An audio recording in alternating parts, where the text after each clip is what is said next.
I'm Lisa Gentile, and I got kind of a long title. It's the North American Commercial Insurance Broker and Market Leader for the Northwest for AIG. AIG stands for American International Group. We are one of the largest commercial insurers in the world, certainly large in the US. And that can mean a lot of things to a lot of different people. I won't go deep into what our business is all about, but suffice to say, we had some Santa Clara students come to our office in January for a meet and greet and a networking session, and to talk to some folks that are close in age to them, that told them a little bit about the industry. So it's kind of how I got involved with Santa Clara. I'm hoping to get some more insurance expertise and experts in and on some of these events with your campus. I have a good colleague who I would call a friend as well, who is a Santa Clara grad. So I'm hoping to get her involved in some of these events as well. But just really like to get involved with students. I have a couple kids myself that have just gone through college or are in, so it's particularly relevant for me now. And I just look forward to not only today but working with you all and hopefully some more students in the future. So here's what we're going to talk about today, Caitlin, and we may change things up a little bit since it's just you. I'm not attached to it being this way, but the whole idea of this is to really give you a chance to sort of prepare some things before you get to the interview. That's why this workshop was created, because a lot of times students will just wait till the night before. Oh, I have an interview tomorrow. Let me put together a few things I might want to say, or let me do my research now for my interview at 7 o'clock in the morning, or whatever. We want to try to get you to think about it a little bit sooner. And you're already thinking about it sooner since you're a freshman and you're sitting in here. So anyway, and then I want to show you some of the self-serve tools that we have available to you too. And then if you want to stay at the end, we can do some practice together. And there may be other people that show up randomly, and I have no idea what will happen. So we'll just play it by ear. And I'm going to skip our land acknowledgement for now, just because it's one person, and go straight to our interview prep plan, okay? So one of the things, and I'll send you these slides before the end of the day, but one of the things that we put together is an interview preparation plan. And if you look at the back of these slides that you're going to get, there's a very detailed description of each one of these things. What we're going to focus on are the things that are in the box for the first part of our session. And what I want to say about that is, really, in order to prepare well, there are some things that you probably need to know about what employers are looking for. And so Lisa's going to go into a little bit of that, and then she'll start talking about some of the ways to prepare answers. All right. Wow. All right. Wow. So I guess it's a blank slate what employers are looking for during an interview. No, I'm just kidding. I guess, Caitlin, not to put you on the spot too much, but does anything come to mind in terms of, in your mind, what an employer would be looking for during an interview? I feel like it'd be dependent on the job, but I would say like passion, I guess, or like kind of the ability to like, or like things the interviewee knows what they're talking about and like wants the job, I guess. Yeah, those are fantastic things to be thinking about when you're prepping for an interview and thinking about what that employer is looking for. So, Noelle, I'll just let you go ahead and bring that stuff in. The slide gets a little bit busy, so that's why we wanted to kind of allow some of this information to flow in. But you know, I certainly think it is dependent on the job, as you said as well. Um, and there are actually quite a few things that an employer is going to be looking for during an interview. Can you do the job? And like you said, knows the job. So looking for your ability, if you don't have a lot of job experience, I think it's a great idea to kind of bring into play any clubs you've been involved in, any types of leadership positions. Maybe you were in Girl Scouts, or maybe you were a camp counselor, or you worked retail or some other type of job. All of those things kind of add up to show, what your skills and abilities are and whether you're going to be well suited for the job. And then I think just the basics in that second bullet there are, your ability to communicate and articulate those skills. So really thinking about, what are the skills that I have that align with this job that I am applying for, and being able to articulate the tie between your communication skill, or I'm sorry, your skills, and being able to communicate that and align that with the job. Education is important. In some fields, it's much more important than others. I would say in my field, which is the field of commercial insurance, typically we get a lot of business, finance, accounting students for those roles, but I would not at all want to limit folks that are in liberal arts majors. I've got on our team, we have English majors, humanities, psychology, runs the gamut. So I think, in some cases, your education can be very important and critically tied to a job, but not always. I mentioned work experience, so I won't go over that again. Extracurricular activities kind of touches on what I said earlier. Were you or have you been involved in a sport or a club, something that can kind of show your commitment level to a team or to some type of a grouping of people where you're required to show your skills, maybe take a leadership position, things like that. And then computer skills. So, there are certain jobs that there's going to be more importance put on, like Excel spreadsheet skills or PowerPoint or things like that. Maybe there's some type of programming. So if you know any type of computer programming languages, putting that type of thing forward as well. Again, depends on the type of job. And then I think you said it well, passion. What's your motivation to do the job? What got you interested in the role? Why are you excited about it? Why do you want to work here? A lot of that is embodied in, have you done some homework? Have you looked at the website for the company and picked out a few things from it? Maybe it's mission statement. Maybe it's looking at the 10K, which is their financial statements. But just doing some basic research on the company that, again, shows that you have some knowledge of what they do and you're showing interest in the company, as well as showing that you have good preparation skills. And then culture, how will you fit in? And I think, culture can be a lot of different things. I certainly would say that from my own standpoint, I don't want everybody on my team to be from, the same background, the same education, the same thought process. I don't want a bunch of yes people. I think it's important to have, people that will work well together, but that you all bring something slightly different with your own ideas, your own thoughts. But the ability then to take those thoughts that might be different from others and interact successfully with those folks, and tactfully when you are in disagreement with them. So I think it's important to understand, can you, will you, do you have the passion, and fit, which is kind of how do you see yourself fitting within the team? And that's why sometimes there are going to be multiple interviews at a company, because they want you to talk to different people and have everybody kind of weigh in on, yes, I think this is a good fit for our company. Any questions on that before I go to the next slide? Okay.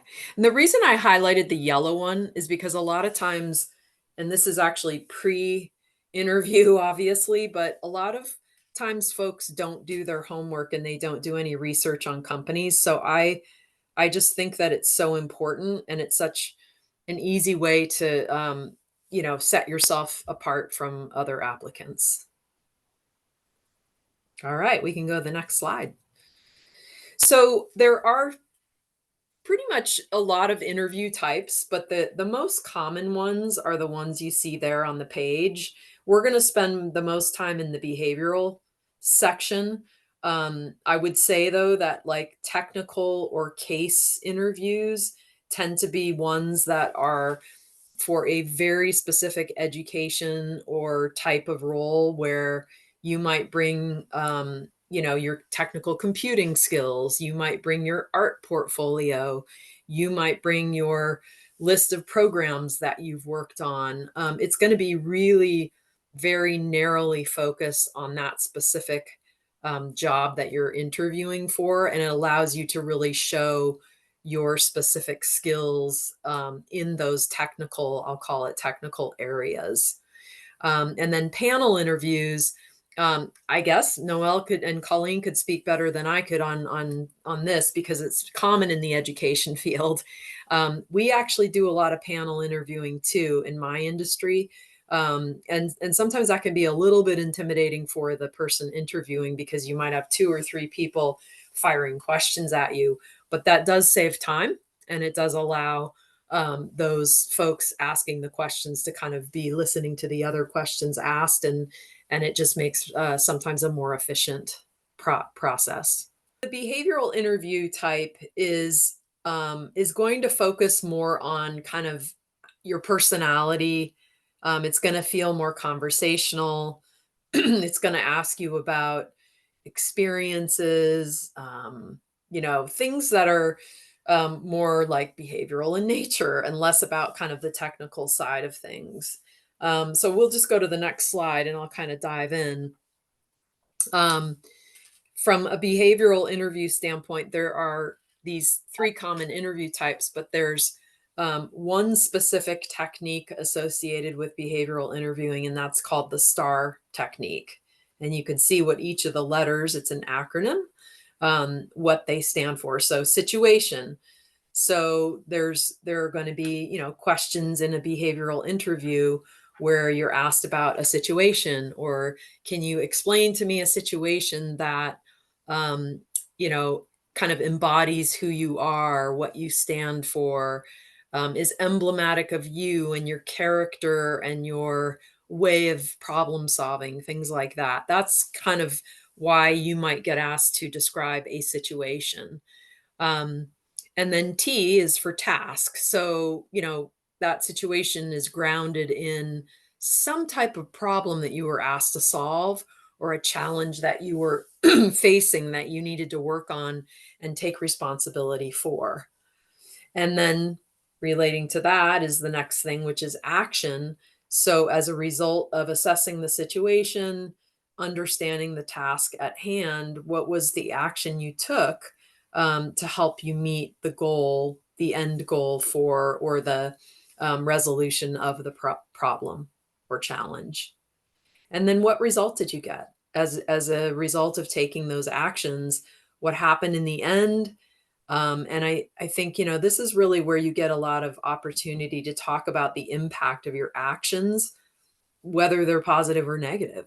But they really allow you to kind of think about, um, you know, what was important to me in getting that result? How did I specifically drive for that outcome? And it's a really good way for a prospective employer to understand kind of how you go about problem solving. So I was going to hand it over to you, Noelle, but this is an example of a STAR answer, and I think this oh, this is still me. Okay. So in thinking, Caitlin, about the last slide and each of the letters of that acronym STAR, this slide shows you, I think, what is a good example of a STAR answer. So the question posed to the person being interviewed is, give me an example of a time when you had to go above and beyond the call of duty in order to get the job done. So the situation is laid out here.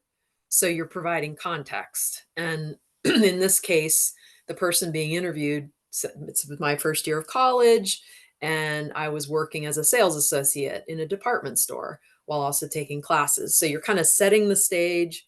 You're going to set it up so that people understand the environment that you were working in, what your role was, context about maybe what else you had on your plate, as well as what, kind of generally speaking, your age was, which would indicate kind of your skill level and how much you've maybe had this opportunity to run into this type of situation before. And then the task. So this is kind of really explaining the problem or the challenge, if you will. And it's this one, as you can see, is one day while at work, I was helping a customer on the phone who had a suit that she needed to pick up for a presentation the following day, but she was having car trouble and couldn't get to the store by closing. So that's the problem. Couldn't get to the store by closing, and needed the suit for a presentation the next day. So the action that this applicant took was, I'm going to offer to drop the suit off at her house on my way home from work so that she will have it in time for her presentation. So the action shows your thoughts, your problem solving abilities, your ability to understand the urgency of the situation, and your ability to be flexible about your own schedule to help someone else solve their problem. And the result of that, undoubtedly, is that the customer was thrilled and became this person's personal customer for the remainder of their time at the store. So lots of pluses there. It resulted in a longtime customer. This applicant had a new personal customer on their list, and who knows, maybe business boomed after that at the store.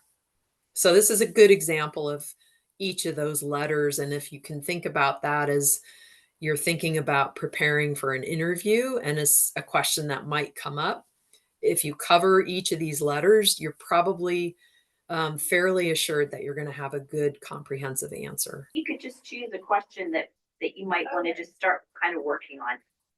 Maybe like number 3 or number 1, like a conflict. In high school, I had to like work with a group to make a business, or it was like a small project, but our group was kind of like, we had different ideas. So I guess I could talk about that and how I had to take initiative. Yeah, it wasn't like a crazy like leadership role, but I guess I just stepped forward and like tried to like mediate the group and help like everyone agree, I guess. I don't know if that's like a good thing I could talk about. Yeah, that is a good thing you could talk about. I think so too. Do you want to tell us a little bit more? Like, you could think of things like how many people were in the group. Yeah. And so it was a 4-person group, and we had to make simply just make a business of anything we wanted.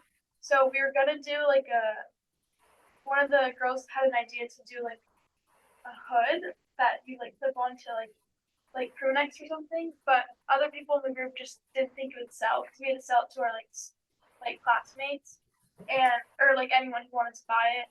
So my friend and I wanted to do something more artistic, or like something that people would want, like jewelry or something. We ended up just all agreeing that we wanted to make a sweatshirt, like design our sweatshirt. So we made a brand. It was called Sun Kids California, and then we just branded it and like put it on a crew neck and like picked it up from a sweatshirt or a company that made it, like manufactured it for us, and then we sold it. And we I think we didn't profit too much, but we broke even. So yeah, that's good. That's great. Yeah, it was over second semester of junior year. That's great. Congratulations on that. Yeah. So I think that you did a great job of setting up the situation, gave us the context. And the task was pretty clear. You had to come up with a product. And your group was successful in doing that. And on a high level, I think the actions were there, but I would say in that case, maybe have a little bit more detail from a standpoint of the action, because I noticed that you picked the first question, which is about describing a conflict. And so I don't know if the conflict occurred at the very beginning when you guys were deciding, or if it happened during your action phase when you were really kind of in the thick of designing and whatnot. But I mean, it's not for necessarily us to do now, although we can talk through it. But that's what I would just focus on, is making sure that you talk in a little bit of detail about some of the steps, either for, I'm going to suggest the S or the A, that shows that a conflict came up, and these are the steps you personally took to help address that conflict. Yeah. And then the results were pretty clear. I mean, you had the sweatshirt made. You came out even, in terms of, profit and loss, and so that's pretty clearly articulated. But you also might want to talk about the outcome of that conflict and how that got resolved. Yeah, I mean, that type of experience that you're talking about is going to be so key for a lot of employers to understand how you're going to behave on a team. I think you mentioned in the beginning that you kind of stepped up as the informal leader. And I think it shows some humility in the words you chose there. Just in terms of not saying, you know, I no one else did it, so I decided to be the leader. It's all about language, right? And I can tell that you stepped up and you had the confidence to do it, but not in an arrogant way. It was kind of like you saw the need. There weren't others that were doing it, so you kind of stepped into that role. So I think that's great the way you talk about it, because it kind of, it helps paint a picture of who Caitlin is. And so that's why so much of this is good to kind of think about ahead of time. You're probably going to get in any interview a question about, tell me about a time when you solved a problem or there was conflict. And so it's great that you chose that. And then I would just enrich it a little bit more with, some of the characteristics of the actions you took. How do those actions reflect on you as a person? You talked about it. Some of it was compromise. Some of it was letting other people express their opinions. But at the end of the day, I'm guessing you, as the informal leader, people look to you to kind of, okay, we've heard everybody's opinions. How about if we do this? So I think if you kind of get some of that detail in there, it says a lot about who you are as a person. Thank you so much. Yeah, really helpful. Yeah, it's great. Yeah, I think the more specific you can get, the better in most cases, just so the employer really has an idea of who you are and really the role you play, because they're looking for how you're going to act in similar situations in their environment too. That's awesome. It is a really great example. All right. So there are two other common interview types of questions. And I'm going to go over the first one, and then I'll turn it back over to Lisa to talk about the second. But one of them is, tell me about yourself. Does this ring a bell? It's very broad, kind of like a scary question. Yeah. Yes, it's broad and a scary question. And it always happens, like the common question at the beginning of an interview. So it's really, the purpose is really kind of like an icebreaker, but it's also just an opportunity for the interviewer to really have an idea of how well you prepared for the interview. Because depending on what you say, it'll give clues to whether you did your research about the position, about the company, things like that. So that's something to keep in mind, so that you do your research, because it will start to show up in how you answer this question. It's usually at the beginning, and there are a couple of questions that are similar. I don't know, Lisa, I'd be curious with you. I really am not asked, when I've been asked this question myself in my millions of interviews in my lifetime, I really have only been asked, tell me about yourself, and maybe one other time, can you walk me through your resume? I don't know what you all tend to do, Lisa, in your environment, or if there are even other questions that you kind of use as an icebreaker too. Yeah, I mean, there's so many different ones, and I've worked for several different companies, so everybody uses different ones. But I think that I personally try to shy away from such a general question about, tell me about yourself, because it doesn't really allow the person being interviewed to know, well, do they want to know about like my hobbies, or do they want to understand, I think I ask probably a little bit more pointed questions like, how did you become interested in this role? Um, what was it about it that caught your eye? Um, and I actually do have people take me through, and this is important, the relevant parts of your resume. So as you get older and your resume gets longer, I don't want a laundry list of all the way back to, all the first job I had out of college. And so I think you have to be good at recapping and then pulling out the relevant parts in your resume that you want to speak to and you want to highlight. And again, that's what, like you said, Noelle, that's about doing your homework to understand, what the role is, and then how your skills and abilities might align with that. And then those are the things on the resume that I would tend to highlight when I'm having the conversation. That's awesome that you don't ask that question. You probably won't be as lucky to get Lisa every time. Well, You won't. So when you do get that question, here are some ways to think about it. So it's kind of like, and I'm going to show you an example in a second, but it's kind of like you're sort of giving a little bit of everything, because then it kind of touches on a lot of different stuff. So what's going on for you in the present time? You're a student, you're majoring in something, you might have a job that you're doing on campus, or you might have an internship that you're doing while you go to school, or you're in a club or organization that's important to maybe talk about. There might be something from your past that you could bring up, like I had an internship last summer doing blah, blah, blah, or, I've worked for 3 years, selling gelato at this place, and they keep asking me back because, like something about that. I mean, they don't have to ask you back. They actually want you back. So there are some things that you can talk about that are past related to, or maybe an achievement that you've had in school that's worth mentioning. And then future, what do you bring to the role? So it could be either an experience you've had that you bring to the role, a quality about yourself that you can bring to the role, and we'll show you an example in a second. But then also your interest in the position. This is a really key point. I think when I've done mock interviews with students, this is the area where I feel like they really need to put some emphasis on this. If they're asked that question, tell me about yourself, just because you're not necessarily going to say the same thing to everybody. It's going to depend on the company, the job, the job you're applying for, stuff like that. So why are you interested for example, in AIG, why are you interested in specifically in this role? And that will also show a little bit how you've done your homework. So I know there's a lot here, but it's really, at the end of the day, it's really only 4 to 6 sentences in length.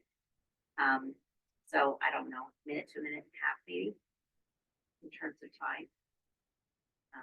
Here's an example of what it might look like. So I'm a junior majoring in marketing. So the person's saying, I'm majoring in marketing. I'm in the Leedy School of Business. I go to Santa Clara. And then this person's talking about one of their fascinations is the power of stories in creating a product brand. And then they refer the interviewer to their resume where they had an internship in social media marketing, and they drove a 20% increase in traffic to the company website. And that they've also been fortunate to work as an editor for the campus newspaper, and have developed strong writing skills, and they're excited to contribute their experience, passion for storytelling and collaboration skills as a social media analytics intern at this company for the summer. And that's 5 sentences, I think. We counted it a couple times, so it's not very long, but it gets to the point. So that's the kind of thing that if somebody isn't going to ask you the pointed question, they're probably looking for something similar to this as an answer.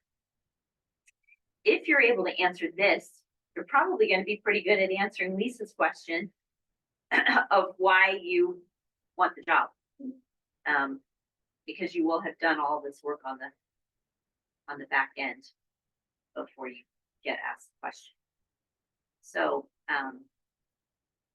So these are the things to create, include in your information that you put together. So I don't know if you want to try one now or if you want to write something down. Yeah, I mean, I don't have much like I don't because I'm undecided and I don't have like anything business related that I've worked for, just like my part-time job.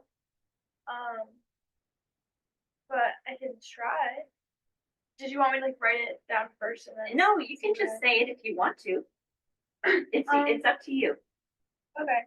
Well, I guess I would say, yeah, I'm a student or I'm a business major in the B School of Business, currently undecided, but looking to maybe study marketing. I am interested, well, I'm interested in marketing, but I'm also interested on the like the psychology side of it. And I'm currently like working at the or not working at the wellness center, but I'm like a peer health educator. So we need to like do activities on campus, and then I'm gonna apply for a position there. And yeah, in the past I've worked in gelato shop, and I've also like played sports throughout high school, and I was captain of my tennis team. And in the future, well, I guess that's dependent on the job, but I would just You make something up. yeah, I would just talk, say how I would bring my leadership skills or like maybe organization or customer service. Yeah, I don't know. I feel like it's kind of hard because I don't have like a specific job that I'm gearing it towards. Well, I'd say yes to all those things you just said. Yeah. Leadership, organizational skills, customer service, the fact that you picked those out, you know, I, I think it's why as Noelle's talking through this, it's really good to kind of develop that script for yourself. And you can be sitting in an interview and have notes in front of you and even refer to it. And then you'll get really crisp, clear, and concise, as you do it more and more. But I heard a lot in how you responded to that. And I would just say that, you know, I didn't realize that you were the captain of the team sport that, so like that stuff's really important to talk about too, in terms of your past experience as you bring it forward, because those skills that you learn when you're on a team like that as a captain, I mean, no less, that says a lot about you. That's going to tie in really well to that question about conflict on a team and how you resolved it, because now they know you've had experience working with a team of people if you're a team captain. Yeah. So that's pretty awesome. Yeah, I think you're right on track. I think a lot of this stuff, it's really good to just, we're talking through it because we can in this setting. I think it's really good to write some things down and then just kind of work with them over time. And everybody's different. Like for me, I need to write stuff out before I can get it out of my mouth in a good way. But that's not true for everyone. So you did a great job. Yeah, sometimes it's just bullet points and then exactly, oh yeah, that one means I'm going to talk about this, but sometimes it helps to really actually write out a script until you get really comfortable saying it over and over again. All right, Lisa, I'll turn it back over to you. Oh, I get the fun stuff. So, this is an area that's interesting in the interview, and sometimes it's instead of coming out and asking someone, tell me about one of your weaknesses, can you tell me, you may hear from an interviewer, can you tell me one of the areas that you'd like to work on or that you'd like to improve? So whenever you hear that, that's code for weakness. What do you perceive as your own? And I think it's this question is a really interesting one, because sometimes I'll get that canned answer all the time. And I guess I'm just going to say it. The first bullet point there, patience, is one I get a lot, and because it's kind of almost like a humble brag. It's it's like, well, I lack patience because I'm a go-getter and I'm results oriented and I want to get things done. And so it's kind of a little bit of a way to maybe get out of that question and maybe not answer it. And a good interviewer will come back to you and say, okay, well, tell me how, that weakness showed itself in a certain situation and, kind of what you did to address that weakness. So I think it's an okay one as long as you are kind of honest about why and how you picked that as a weakness. Some of these can be a little bit challenging to bring up if it's a job like a lot of the jobs that I have on teams that I work with are related to like time and desk management.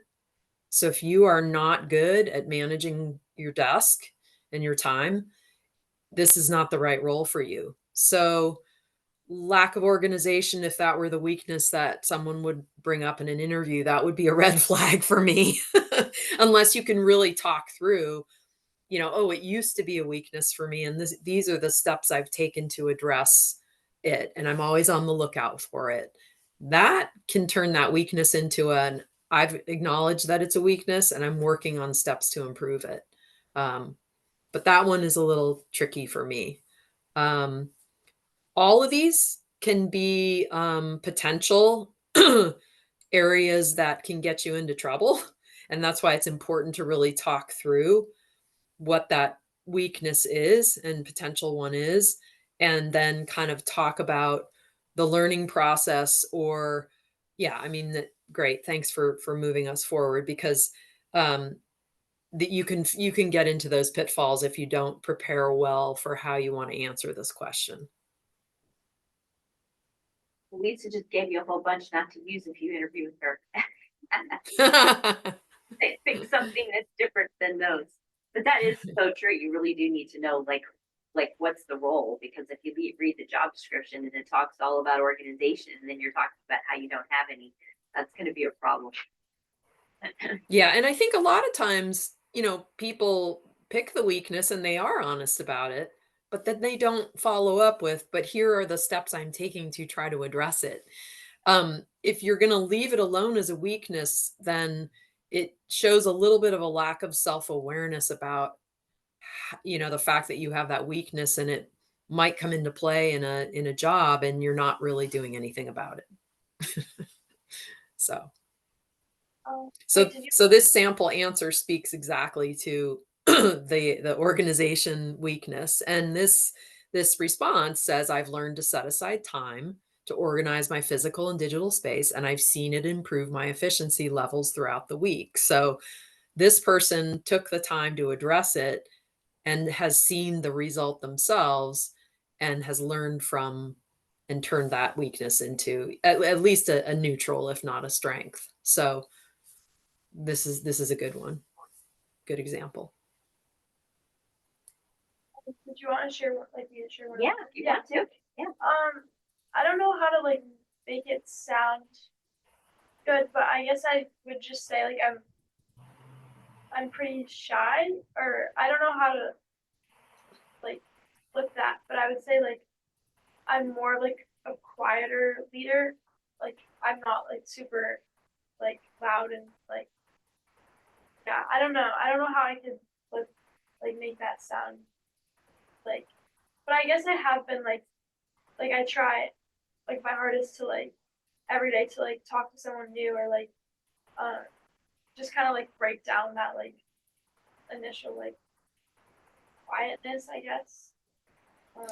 Well, I'm going to give you a lot of credit for being in the room today then, because this is probably terrifying to you. I mean, Noelle, so that helps. But I mean, the fact that you showed up and that you're here, and you're probably putting yourself in a slightly uncomfortable situation, which is what you just talked about. That's phenomenal. And leaders come in all different sizes, shapes, personalities, and you'd probably be surprised at how many leaders are actually introverts, and tend to be somewhat shy and have to really work on when they're at a networking event or in large crowds, kind of like making themselves an extrovert for that occasion.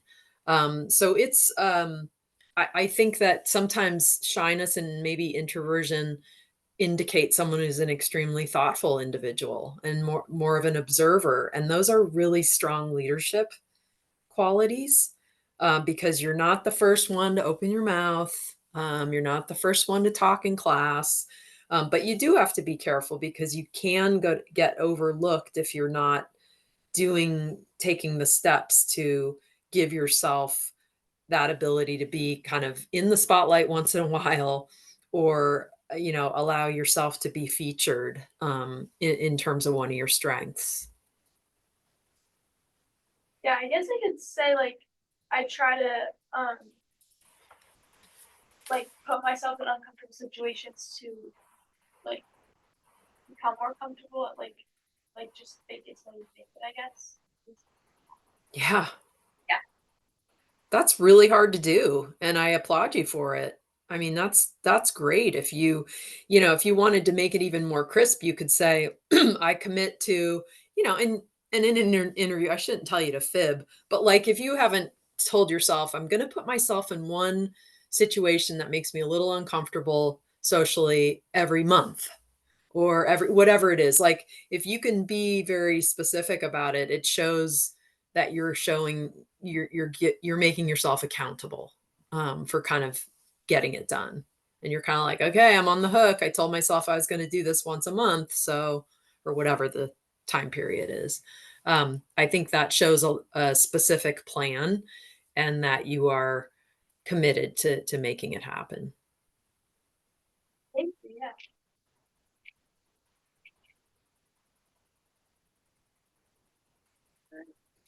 And then I would just say, I was just going to say, like, as you get further in your career, the talking negatively about others is probably something that you always want to avoid because in certain industries, like the one I'm in, it's such a small world.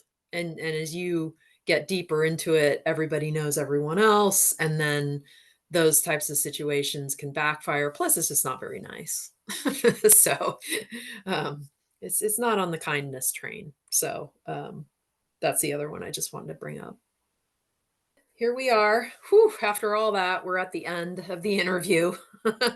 um, and so, I think as you think about the end of the interview, you kind of want to think about are there any things that I have not gotten answered during the interview that I'm still wondering about? And then you want to make sure that you are, pardon me, doing some type of a close to indicate, your interest and that you understand the next steps and things like that. So you can go to the next slide.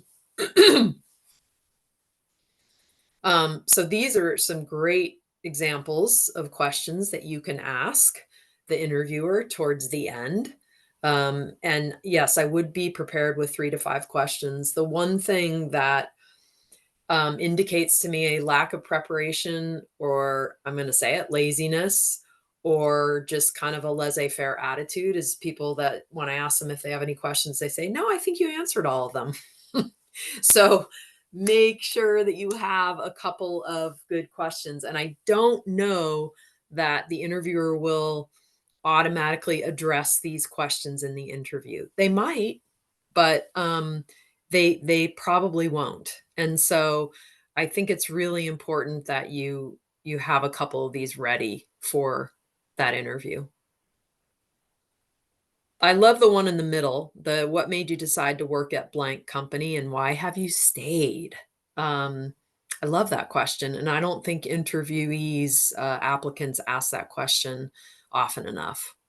It's very telling when someone is willing to share that with you. And I would just add to the questions are to somewhat show your interest in all of that, but it's also for you to really get your questions answered about your choice as to whether you would want to work for a company or not. Because the interview is not just one-sided. You're also gathering information about whether this is the right job, the right role, the right company, the right all those things too. So you want to be asking questions that help you discern that for yourself also. I think. Yeah, well said. For sure. All right, so there's what to ask. Caitlin, again, if it's okay, I put you on the spot a little bit. Any ideas about things that you probably should not ask in an interview?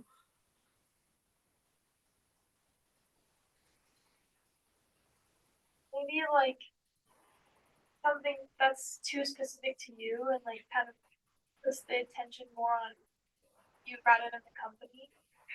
Like something like, when will I hear back? Or I don't know. I'm not sure actually. So, and we can put them up there on the on the slide, Noelle. So during the interview, and again, if if you haven't done a lot of company interviewing, it's hard to know this ahead of time. But there's usually several processes to an interview. The first part is, even before you interview with that person hiring for the role, you're probably going to go through what they call a screening process, and that's when you're going to understand um, a little bit more about the compensation or the salary, and then the benefits that the company provides. And a lot of times, and I believe maybe Noelle or Colleen, in California, you're required to publish a range of salary. So you're going to walk into an interview with the person hiring having some pretty good idea of that stuff. And if you lead with that question, it kind of puts people off sometimes because they think, oh, they're only interested in the job because of what it pays and the benefits. And it's not as much about interest in the job. It's more about like, what are you going to pay me? And along with that is the time off question as well. Um, that being said, I will say that as you get further along in your career, I've had conversations with people where I'm like, look, I don't want to waste your time. So are you willing to share like a range with me? But I'm doing that after like 30 years in the business. So it's a different conversation for then. But early on in your career, mid-career, you want to stay away from asking these two questions in the interview you're having with the person. Save it for the follow-up. If there are next steps, when there are next steps, they will absolutely be talking to you about these items, that they have to take you through this stuff. So, and then the third thing is, you're kind of putting your interviewer on the spot if you ask them, how did I do? How did I do? So you want to be careful about asking, for feedback in the interview.